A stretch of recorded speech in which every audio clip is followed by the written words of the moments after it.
No, never on the screen, and I will send the PowerPoint out to you because she's given me permission to do that. Make sure you keep it somewhere close to you because she knows where to find everything I'm telling you. Nancy, thank you so much for coming. You know, it's actually true, and I am so embarrassed because it is. If I don't know where it is, I know who does know where it is, and I can connect to it.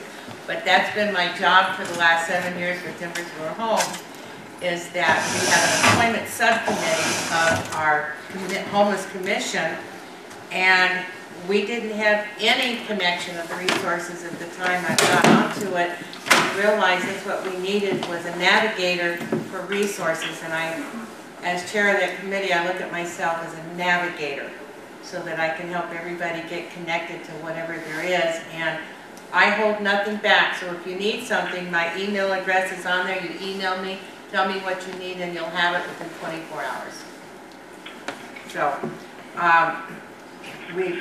we also have a list of felon-friendly employers here in Denver metro area, but I do have a list of the WOTC users statewide that I can go ahead and send out so you won't have to try and download it from the DOL site. So anyway, thank you for having me today, and I guess we need to get started. And the overview: over 1,000 ex-offenders were released from prison on probation or parole into the streets of the city and county of Denver in 2011.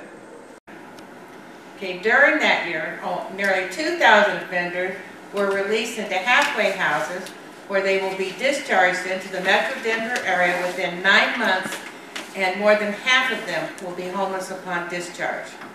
92% of the ex-offenders who have misdemeanors in the Denver County Jail will be homeless at the time of discharge. 82% of ex-offenders will not recidivate if employed and housed. And this is from the Colorado Department of Corrections and the U.S. Department of Justice. So it behooves all of us to make sure ex-offenders have jobs and a place to live for public safety. We don't have to think we're being nice people and helping folks. We're saving ourselves if we do that. And this is another thing that you can sell to employers when they're hesitant to hire. Nancy, I just had a question about your first bullet point. It seems low. Over 1,000 were released from prison. Too low? Yeah, because it's actually thousands of people, right, who are released from prison. Well, they were released on probation or parole. Okay. Okay, now when you release, in other words, you kill your number and you've got nobody to report to anymore, that's several thousand. That's probably 4,000 to 5,000 people released into the state of Colorado annually. Really? Wow. Annually. So that's probably more what we were talking about. And you're right. I had taken that out on advice that it would overwhelm and scare everybody. They need to know. I know it made me take Pepto-Bismol.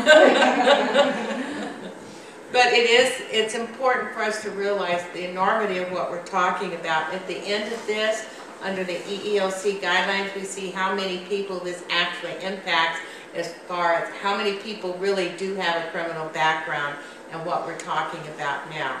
And I will tell you this, there isn't anybody in this room that doesn't know at least one person who has a felony.